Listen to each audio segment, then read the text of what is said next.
এত কষ্টের ফাড়া কাটিয়ে অনেক ম্যাচ জেতার পরে শেষ পর্যন্ত ঠাঁই হলো না বিশ্বকাপের ফাইনাল ম্যাচে। হ্যাঁ দর্শক, আমি বলছি বাংলাদেশ নারী ক্রিকেটারদের কথা।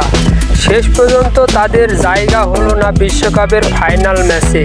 শেষ পর্যন্ত ভারতের কাছে নির্মমভাবে হেরে বিদায় নিতে হয় মাঠ থেকে তাদের।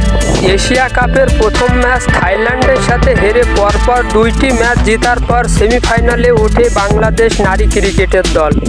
পরবর্তীতে তারা সেমিফাইনাল খেলার জন্য ভারতের সাথে ম্যাচটি হয় এবং ম্যাচটিতে মুখোমুখি হয় আজ।